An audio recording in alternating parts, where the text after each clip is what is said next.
여러분, 안녕하세요. 오늘 우리가 함께 나눌 이야기는 아주 깊고 또 지극히 개인적인 삶의 조각을 담고 있습니다.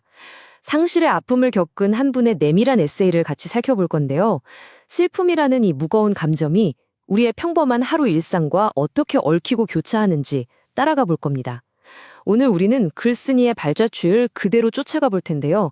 단순히 장소를 옮기는 물리적인 이동이 어떻게 영적이고 감정적인 치유의 여정으로 이어지는지 그 궤적을 짚어보려 합니다.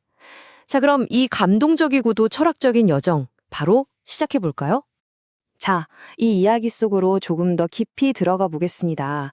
글쓴이는 세상을 떠난 아내의 향기가 머문 곳, 그러니까 아내의 안식처를 적어도 한 달에 한 번은 꼭 찾겠다고 다짐을 했었어요. 그런데 이번에는 특별히 바쁜 일이 없었는데도 영 발길이 떨어지지 않았다고 고백합니다. 이게 참 흥미로우면서도 가슴 아픈 포인트인데요. 흔히들 누군가가 미치도록 보고 싶으면 당장 달려갈 거라고 생각하잖아요. 하지만 때로는 그 그리움의 깊이가 너무 깊어지면 그 거대한 상실감을 정면으로 마주하는 것 자체가 너무나 두려워지기도 합니다. 이 문장, 감당하기 벅찬 그리움이 만들어내는 마음의 방어벽을 진짜 솔직하고 묵직하게 보여주지 않나요? 첫 번째 파트입니다. 향기가 머문 자리, 치유를 향한 첫걸음이죠. 여기서 진짜 흥미로운 게 바로 글쓴이의 이동 동선이에요. 아내의 추모 공간에서 시작해서 식당을 거쳐 저수지 앞 카페, 그리고 마지막 사우나로 이어지거든요.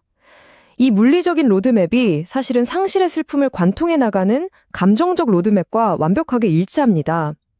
밥을 먹고 차를 마시고 씻는 이 평범한 행동들이 슬픔을 직면하고 몸의 허기를 채우고 영혼을 쉬게 한 뒤에 마침내 마음의 찌꺼기를 씻어내는 완벽한 치유의 사이클로 작동하는 걸 이제부터 보게 되실 겁니다.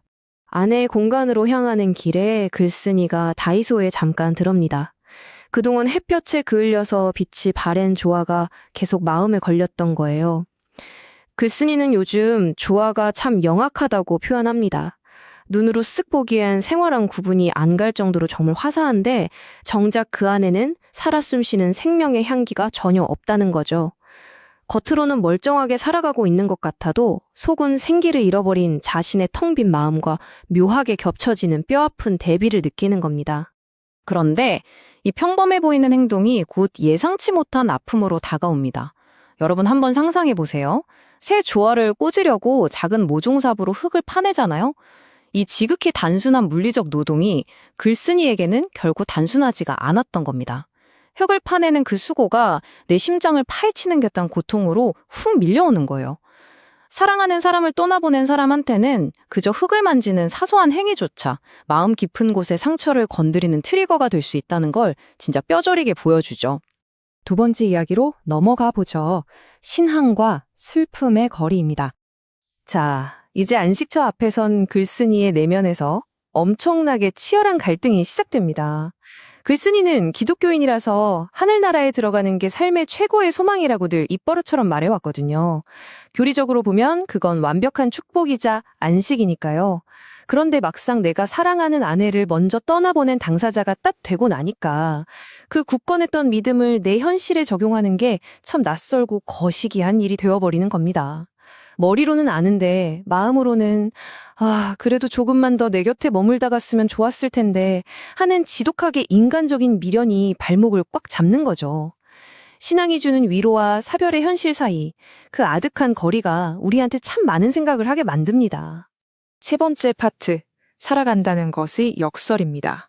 슬픔의 공간에서 그렇게 치열한 내면의 전투를 치른 글쓴이는 이제 텅 빈 마음을 달래러 두 번째 장소로 발걸음을 옮깁니다.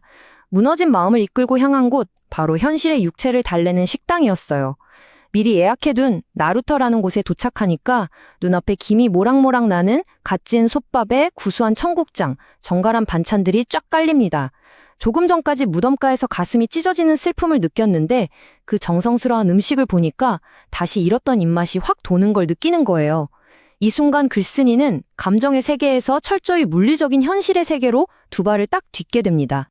그래서 여기서 가장 핵심이 되는 부분이 바로 이 문장입니다. 살아있기에 먹어야 하고 먹으니 또 사라진다.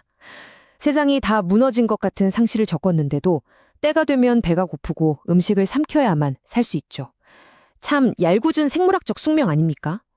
그 견디기 힘든 슬픔 속에서도 내 몸은 살기 위해서 음식을 간절히 원한다는 것. 이게 바로 상실을 껴안고 살아가야 하는 남겨진 자의 지독한 역설이자 생존의 섭리인 거죠. 밥을 다 먹고 나서 다음으로 향한 곳은 저수지가 시원하게 내려다 보이는 조용한 카페입니다. 거기서 글쓴이는 따뜻한 봄 햇살을 받으면서 그냥 멍하니 앉아 있어요. 평소에 이분은요, 성경 묵상이다 뭐다 해서 뇌에 과부하가 걸릴 정도로 엄청 치열하게 사시는 분이거든요. 그런데 지금 이 순간만큼은 파란 하늘과 초록색 풍경에 자신을 그냥 툭 맡겨버립니다. 복잡한 논리나 이성 다 내려놓고 시각적인 평온함을 통해 영혼을 수리하는 이 고요한 물멍의 시간이 지친 그에게는 절대적으로 필요한 치유의 과정이었던 겁니다. 네 번째 이야기입니다. 영혼을 씻어내는 시간. 어느덧 오후 2시쯤 집으로 돌아온 글쓴이가 지체 없이 바로 직행한 곳이 어딘지 아세요? 바로 사우나입니다. 이 사우나에서의 시간이 진짜 기가 막힌 비유인데요. 뜨거운 한증막에 들어가서 땀을 비 오듯 쫙 쏟아냅니다. 그런데 그가 진짜로 씻어내고 싶었던 건 단순한 몸의 때가 아니었어요. 땀과 함께 마음속 깊이 웅크리고 있던 부정적인 감정들, 미움, 시기, 질투, 교만, 탐욕 같은 감정의 노폐물들을 의도적으로 쭉쭉 빼내려고 애쓰는 겁니다.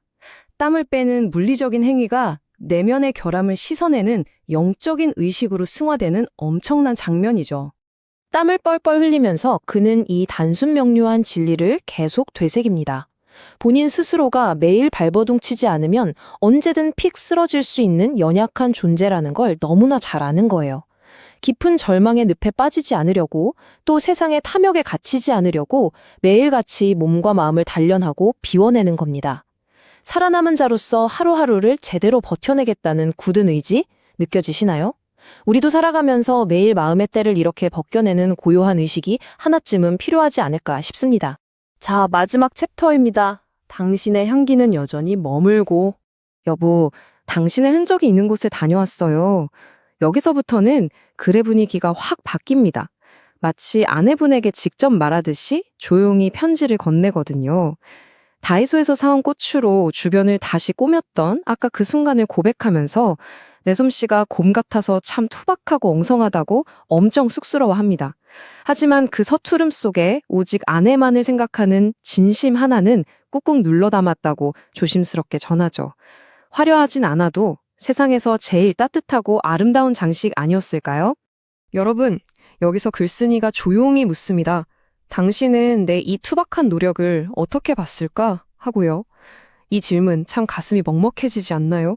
이제는 육성으로 대답을 들을 수 없다는 그 거대한 현실의 벽 앞에서 아내의 목소리와 그 눈빛을 얼마나 간절하게 되살려내고 싶었을까요? 남편의 짙은 그리움이 고스란히 전해집니다. 짙은 침묵 속에서 글쓴이는 아내가 해줄 법한 대답을 스스로 상상해냅니다. 생전에 아내가 지었던 특유의 화사한 미소, 장난스럽지만 따뜻하게 툭 던졌을 그 한마디를 떠올리는 거죠.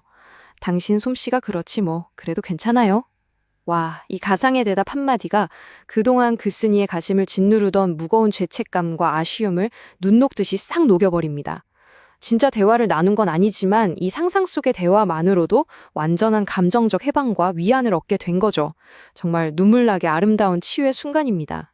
오랜만에 찾아왔다고 너무 서운해하지 말라는 다정한 당부와 함께 글쓴이는 이 긴 하루의 여정을 이렇게 맺습니다. 내 마음은 늘 당신의 향기 곁에 머물러 있으니까요. 비록 육신은 헤어져 있고 삶이 너무 고단해서 예전만큼 자주 찾아가지 못할지라도 두 사람을 이어주는 그 사랑과 영적인 유대감은 절대 끊어지지 않는다는 걸 보여주죠. 무너질 듯한 슬픔을 통과해서 다시 일상을 살아갈 힘을 얻는다는 것, 여러분에게는 과연 어떤 의미로 다가오시나요? 오늘 우리가 함께 따라가 본 이 향기의 흔적들이 여러분의 일상에도 작은 위안과 깊은 여운을 남겼기를 바라면서 오늘 이야기는 여기서 마치겠습니다. 함께 해주셔서 감사합니다.